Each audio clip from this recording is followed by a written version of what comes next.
Assalamualaikum warahmatullahi wabarakatuh. Saya Demita Magdalena Sari dari Prodi Matematika Universitas Nahdlatul Ulama Blitar dengan NIM 17442010047. Saya akan mempresentasikan laporan hasil penelitian saya sebagai tugas akhir analisis regresi dengan judul Pengaruh jumlah penduduk dan produk domestik regional bruto terhadap kemiskinan di Jawa Timur. Pada penelitian ini terdapat 5 bab. Yang pertama, bab 1 pendahuluan. Di dalamnya ada latar belakang, rumusan masalah, tujuan penelitian, manfaat penelitian, dan batasan masalah. Untuk bab 2, yaitu tinjauan pustaka, terdapat subbab penduduk, produk domestik regional bruto, kemiskinan, regresi linier berganda, koefisien determinasi, koefisien korelasi ganda, dan pengujian hipotesis. Untuk bab 3 yaitu metode penelitian. Dapat metode penelitian, langkah penelitian, data dan sumber data, populasi dan sampel, teknik pengumpulan data, dan instrumen penelitian. Untuk yang bab 4, pembahasan. Ada mencari persamaan analisis regresi berganda, koefisien determinasi berganda, persamaan regresi linier berganda dengan SPSS, perumusan hipotesis dengan SPSS, hasil uji F, dan hasil uji T. Untuk yang bab terakhir, bab penutup, terdapat kesimpulan dan saran. Masuk pada bab 1 pendahuluan. Latar belakang. Jumlah penduduk menurut Wiro Suhardjo merupakan salah satu indikator penting dalam suatu negara. Pertumbuhan penduduk merupakan keseimbangan yang dinamis antara kekuatan-kekuatan yang menambah dan kekuatan-kekuatan yang mengurangi jumlah penduduk. Semakin bertambahnya penduduk, maka semakin banyak tenaga kerja yang dapat digunakan. Namun akan mungkin jika pertambahan penduduk dapat menurunkan pertumbuhan ekonomi. Salah satu permasalahan yang mendasar dalam peningkatan pendapatan domestik regional bruto adalah faktor kependudukan. Pertumbuhan penduduk yang tinggi dapat berpengaruh terhadap pertumbuhan ekonomi dilihat dari kenaikan produk domestik bruto, namun di sisi lain diperlukan angka pertumbuhan penduduk yang tinggi untuk meningkatkan produksi daerah dalam nilai universal. Penduduk merupakan pelaku dan sasaran pembangunan sekaligus yang menikmati hasil pembangunan. Kemiskinan merupakan salah satu penghambat pertumbuhan ekonomi bagi negara-negara di dunia, terutama pada negara yang sedang berkembang, salah satunya bagi negara Indonesia. Hampir semua periode pemerintahan yang ada di Indonesia menempati masalah kemiskinan menjadi isu pembangunan. Menurut BPS, kemiskinan dikonsepkan sebagai ketidakmampuan untuk memenuhi kebutuhan dasar dan diukur dari sisi pengeluaran per kapita atau ketidakmampuan ekonomi. Pada penelitian ini akan mengacu permasalahan kemiskinan di Jawa Timur. Jawa Timur merupakan salah satu provinsi Indonesia yang mempunyai permasalahan kemiskinan. Berdasarkan data BPS Jawa Timur, persentase tingkat kemiskinan di Jawa Timur sejak tahun 2012 hingga 2017 sudah mengalami penurunan. Oleh karena itu, peneliti ingin melakukan penelitian apakah terdapat pengaruh dari jumlah penduduk dan laju pertumbuhan produk domestik regional bruto terhadap tingkat kemiskinan di Jawa Timur pada tahun 2012 sampai 2017. Selanjutnya adalah rumusan masalah. Dari latar belakang terbentuk suatu rumusan masalah sebagai berikut. Yang pertama, bagaimana persamaan regresi linier berganda pada pengaruh jumlah penduduk dan produk domestik regional bruto atas harga konstan terhadap kemiskinan di Jawa Timur. Yang kedua, bagaimana hasil uji pengaruh jumlah penduduk dan produk domestik regional bruto atas harga konstan terhadap kemiskinan di Jawa Timur menggunakan SPSS. Selanjutnya, tujuan penelitian. Tujuan dari laporan survei penelitian ini, yang pertama untuk memenuhi tugas akhir mata kuliah analisis regresi. Yang kedua untuk mengetahui persamaan regresi linier berganda pada pengaruh jumlah penduduk dan produk domestik regional bruto atas harga konstan terhadap kemiskinan di Jawa Timur. Yang ketiga untuk mengetahui hasil uji pada pengaruh jumlah penduduk dan produk domestik regional bruto atas harga konstan terhadap kemiskinan di Jawa Timur dengan SPSS. Selanjutnya, manfaat penelitian. Bagi peneliti, manfaatnya yaitu dapat menerapkan ilmu yang didapatkan di bangku perkuliahan dalam dunia nyata, terutama dalam kasus analisis regresi linier. bagi pembaca, yaitu dapat menambah wawasan dan pengetahuan tentang pengaruh jumlah penduduk dan produk domestik regional bruto atas harga konsumen terhadap kemiskinan di Jawa Timur menggunakan analisis regresi linear berganda, serta dapat digunakan sebagai tambahan referensi penelitian selanjutnya. Selanjutnya, batasan masalah. Batasan masalah penelitian ini berfokus pada analisis regresi linear berganda tentang pengaruh jumlah penduduk dan laju pertumbuhan penduduk domestik regional bruto terhadap kemiskinan di Jawa Timur pada tahun 2012 sampai 2017 dengan alat bantu software SPSS. Masuk bab yang kedua, yaitu kajian pustaka. Penduduk menurut Said merupakan jumlah orang yang bertempat tinggal di suatu wilayah pada waktu tertentu dan merupakan hasil dari proses-proses demografi, yaitu fertilitas, mortalitas, dan migrasi. Penduduk Indonesia adalah semua orang yang berdomisili di wilayah teritorial Indonesia selama 6 bulan atau lebih dan atau mereka yang berdomisili kurang dari 6 bulan tetapi bertujuan menetap, menurut BPS tahun 2018. PDRB, Produk Domestik Regional Bruto, menurut Sukirno dalam Sistri tahun 2013 adalah seluruh nilai tambah yang timbul dari berbagai kegiatan ekonomi di suatu wilayah tanpa memperhatikan pemilih atas faktor produksinya, apakah milik penduduk wilayah tersebut ataukah milik penduduk wilayah lain. BDRB adalah salah satu indikator yang menggambarkan tingkat pertumbuhan ekonomi adalah laju pertumbuhan ekonomi yang biasanya juga digunakan untuk menilai sampai seberapa jauh keberhasilan pembangunan suatu daerah dalam periode waktu tertentu dan menjadi tolak ukur dalam menentukan arah kebijaksanaan pembangunan yang akan hilang.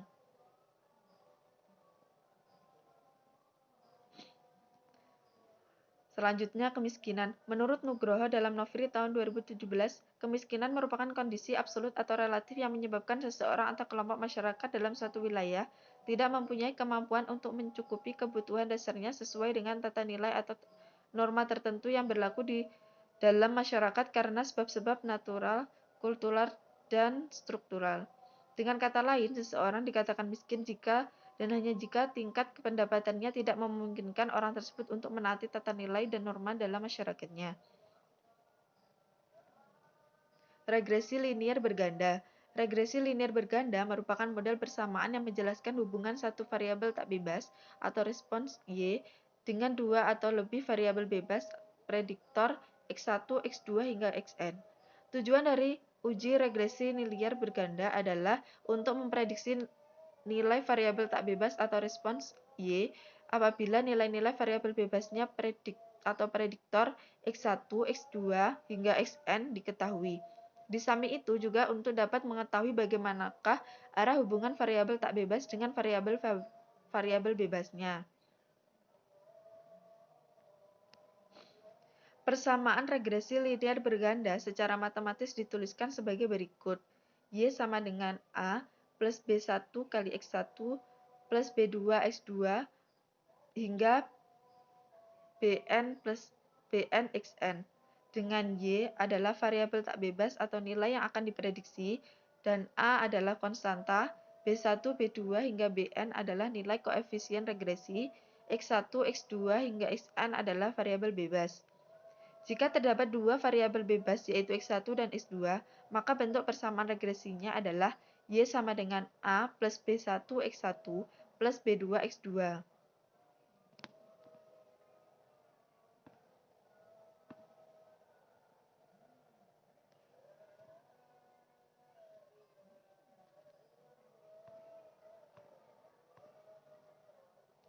Keadaan bila koefisien regresi yaitu B1, B2 mempunyai nilai 0 dalam hal ini variabel Y tidak dipengaruhi oleh X1, X2. Nilainya negatif, di sini terjadi hubungan yang arahnya terbalik antara variabel tak bebas Y dengan variabel X1, X2. Jika nilainya positif, di sini terjadi hubungan dengan searah antara variabel tak bebas Y dengan variabel bebas X1, X2.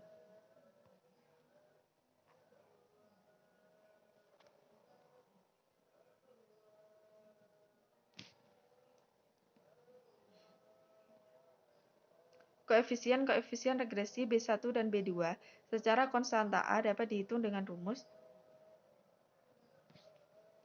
A yaitu sigma Y min B1 sigma X1 min B1 sigma X2 per N.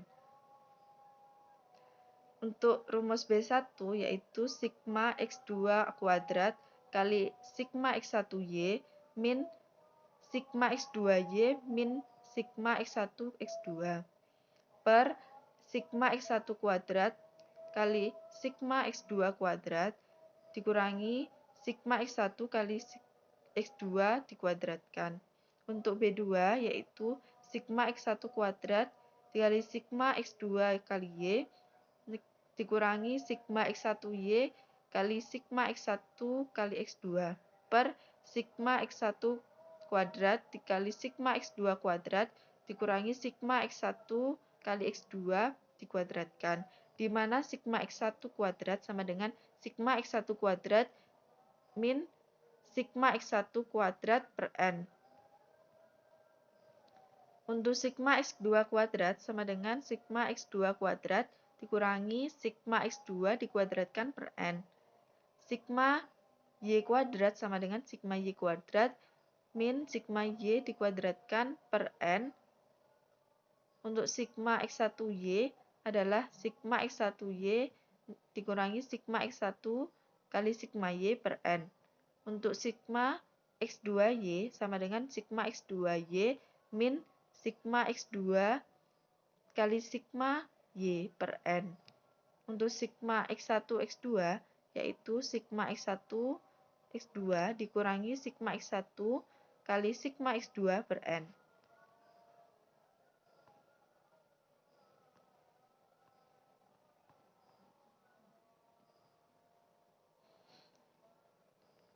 Selanjutnya adalah koefisien determinasi. Koefisien determinasi digunakan untuk mengetahui persentase pengaruh variabel-variabel X1 dan X2 terhadap variabel Y. Besarnya R kuadrat dihitung dengan rumus R kuadrat sama dengan B1 kali sigma X1Y plus B2 kali sigma X2 kali Y per sigma Y kuadrat.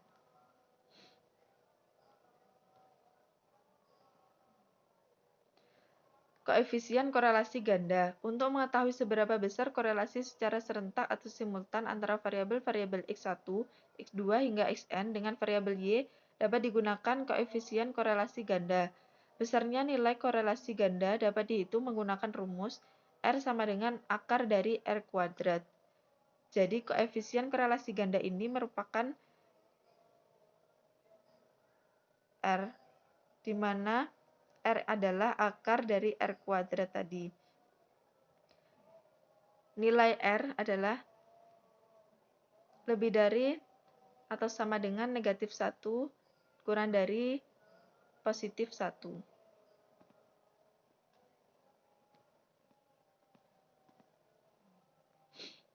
Selanjutnya adalah pengujian hipotesis.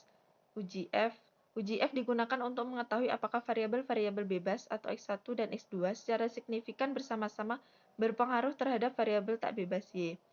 Tahapan yang dilakukan dalam uji F adalah sebagai berikut. Yang pertama, menentukan hipotesis. Hipotesis dikatakan 0 jika B1 sama dengan B2 sama dengan 0 atau variabel X1 dan X2 tidak berpengaruh terhadap Y. Hipotesis 1, B1 tidak sama dengan B1, B2 tidak sama dengan 0, yaitu variabel X1 dan X2 berpengaruh terhadap Y. Yang kedua, menentukan taraf atau tingkat signifikasi. Nilai yang sering digunakan adalah 5%. Selanjutnya, menentukan F hitung. F hitung sama dengan R kuadrat per K per 1 kali R kuadrat per N min K min 1. Menentukan F tabel mempergunakan tabel uji F. Tabel uji F untuk taraf 5% dengan derajat kebebasan pembilang. Numerator DF sama dengan K-1 dan untuk penyebut denominator DF sama dengan N min K. N adalah jumlah sampel dan K adalah jumlah variabel bebas dan terikat. Kriteria pengujian nilai F hitung dan F tab. Apabila nilai F hitung kurang dari tabel, maka hipotesis H1 ditolak dan H1 diterima. Apabila nilai F hitung lebih dari F tabel, maka hipotesis H1 diterima dan H0 ditolak. Untuk kesimpulannya akan disimpulkan apakah ada atau tidak pengaruh variabel-variabel bebas X1 dan X2 terhadap variabel tak bebas Y.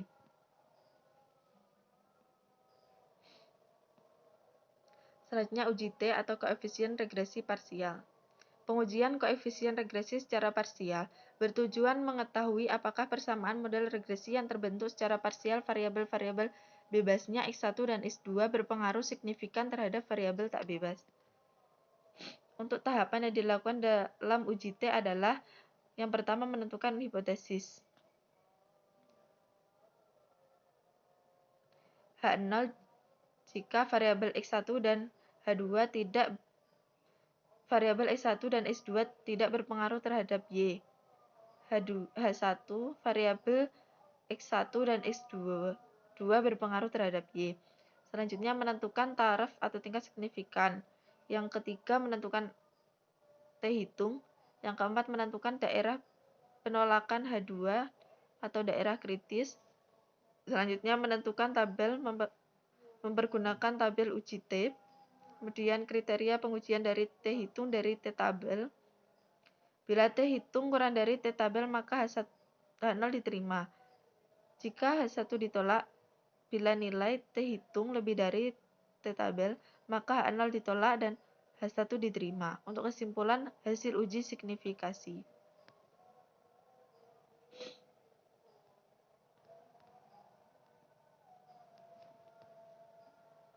Selanjutnya bab 3 metode penelitian.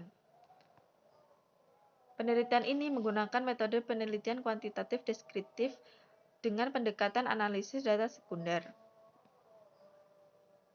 Langkah penelitiannya yang pertama merumuskan masalah, menentukan objek penelitian, menentukan metode dan variabel yang digunakan, kemudian pengumpulan data sesuai dengan masalah yang diteliti, kemudian menyusun data yang diperoleh, mengklasifikasi data ke dalam variabel bebas atau independen dan variabel terikat atau dependen, menganalisis pengaruh jumlah penduduk dan laju PDRB terhadap kemiskinan di Jawa Timur dengan metode analisis regresi berganda. Yang terakhir yaitu membuat kesimpulan dan saran. Data dan sumber data. Jenis data dan sumber data yang digunakan dalam penelitian ini adalah data sekunder. Data yang digunakan sebagai analisis dalam penelitian ini adalah data jumlah penduduk, laju pertumbuhan PDRB harga konstan, dan kemiskinan di Jawa Timur tahun 2012 sampai 2017. Sumber-sumber data yang mendukung penelitian ini diantaranya Badan Pusat Statistik, jurnal-jurnal buku referensi, dan perpustakaan yang dianggap relevan dengan tujuan penelitian ini. Populasi dan sampel. Populasi pada penelitian ini adalah jumlah penduduk, laju pertumbuhan PDRB, dan kemiskinan di Jawa Timur, sedangkan sampel yang digunakan adalah data pada tahun 2012 sampai 2017. Teknik pengumpulan data. Teknik pengumpulan data dalam penelitian ini dilakukan melalui studi pustaka dan dokumentasi dari Badan Pusat Statistik. Studi pustaka dilakukan dengan mengumpulkan data yang berkaitan dengan objek studi. Teknik dokumentasi dilakukan dengan menelusuri dan mendokumentasikan data-data dan informasi yang berkaitan dengan penelitian. Instrumen penelitian. Penelitian ini menggunakan pencarian web dari web, BPS Provinsi Jawa Timur, dan buku PDF dengan judul Provinsi Jawa Timur dalam angka 2008 sebagai sumber datanya. Masuk ke bab 4, yaitu pembahasan. Mencari persamaan analisis regresi berganda secara manual, di mana pada tabel ini terdapat tahun, data dari tahun 2012 sampai 2017 dari laju PDRB harga konstan dalam satuan persen dan jumlah penduduk dalam satuan jiwa, persentase penduduk miskin dari data BPS Provinsi Jawa Timur yang sudah diolah. Selanjutnya adalah tabel bantu hitung, yaitu pertama dikelompokkan X1 di mana X1 adalah laju PDRB harga konstan dalam persen. X2 adalah jumlah penduduk dalam jiwa. Y merupakan persentase penduduk miskin. Untuk tabel bantu hitung ini, setelah ditulis X1, X2, kemudian Y, dicari X1 kuadrat, kemudian X2 kuadrat, Y kuadrat, X1 kali X2, X1 kali Y, dan X2 kali Y. Setelah itu mencari nilai sigma X1 kuadrat sama dengan 171,5. Sigma X2 kuadrat sama dengan 985.960. Untuk sigma Y kuadratnya 1,94. Sigma X1 kali Y 1,19. Sigma X2 kali Y dapat negatif 1296,5. Untuk sigma X1 X2-nya negatif 943,03.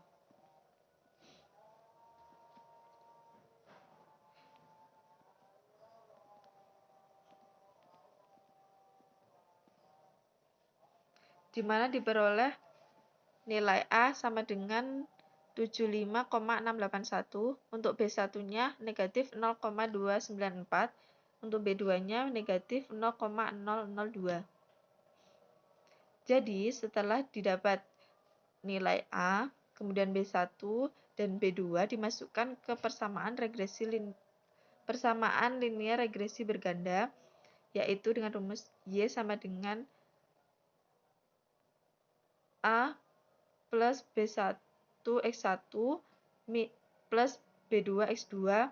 Jadi persamaannya yaitu Y sama dengan 75,681 min 0,294 X1 min 0,002 X2. Kemudian mencari determinasi berganda, yaitu didapat R kuadrat sama dengan 0,889. Jadi pengaruh variabel jumlah penduduk dan PDRB harga konstan secara simultan terhadap variabel Y atau kemiskinan adalah sebesar 88,9%.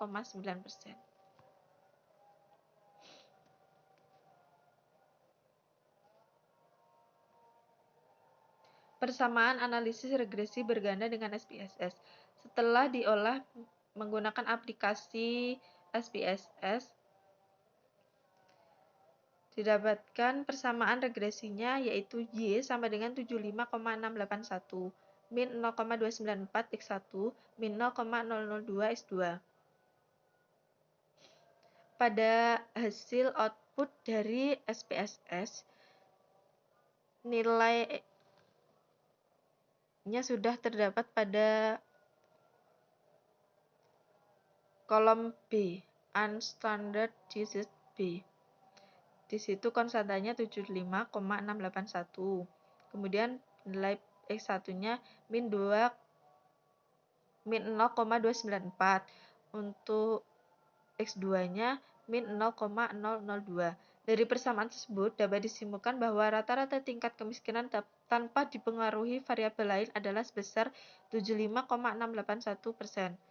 Sedangkan jika dipengaruhi oleh PDRB dengan harga konstan, jika jumlahnya bertambah 1, maka jumlah kemiskinan akan turun sebesar 0,294.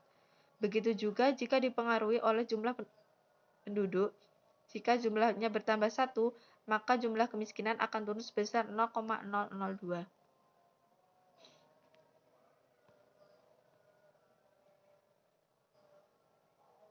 Selanjutnya perumusan hipotesis dengan SPSS. Hasil dari output SPSS diperoleh yaitu koefisien determinasi sebesar 0,889. Yaitu pada tabel hasil output dari SPSS, nilai koefisien determinasinya terdapat pada kolom R².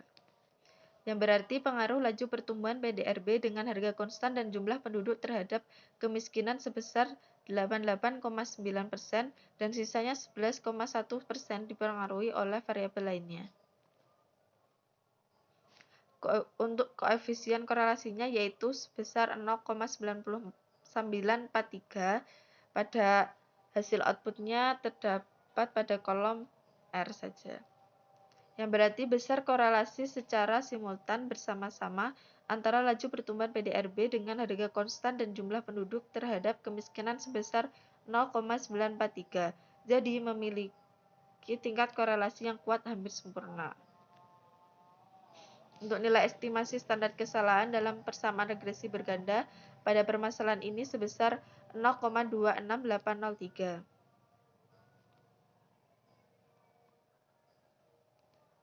Kemudian hasil uji F dengan SPSS. Berdasarkan output SPSS, di atas dapat disimpulkan bahwa nilai signifikasi untuk pengaruh X1 dan X2 secara simultan terhadap Y adalah sebesar 0,037 kurang dari 0,05 dan nilai F hitung 11,969 di mana F hitungnya lebih dari F tabel 9,58 sehingga H3 diterima, yang berarti terdapat pengaruh variabel laju pertumbuhan PDRB secara simultan dan jumlah penduduk terhadap kemiskinan.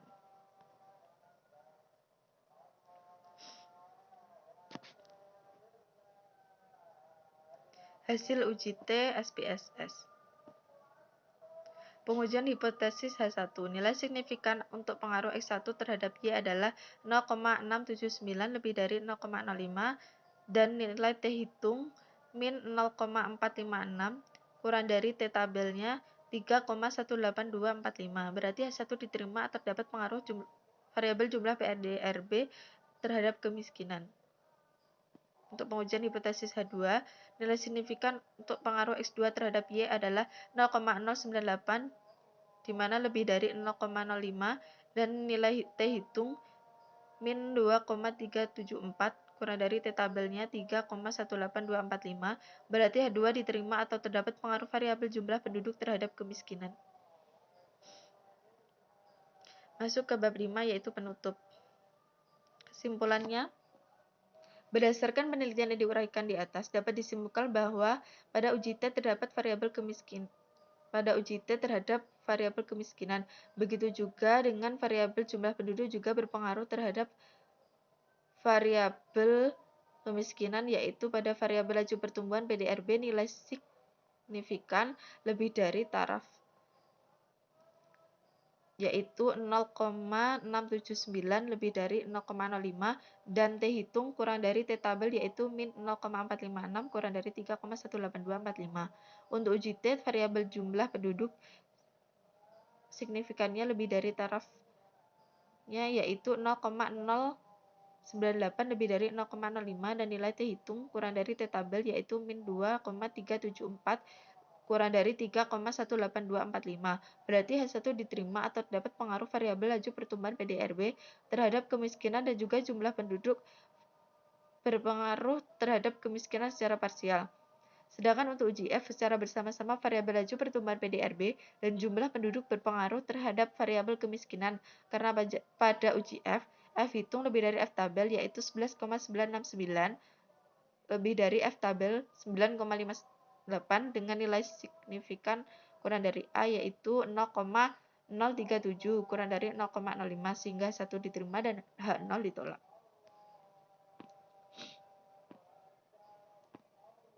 Saran penelitian ini masih memiliki banyak kekurangan, oleh karena itu kritik dan saran dari para pembaca sangat diperlukan untuk penelitian selanjutnya. Sekian presentasi dari saya, ada kurangnya mohon maaf. Wassalamualaikum warahmatullahi wabarakatuh.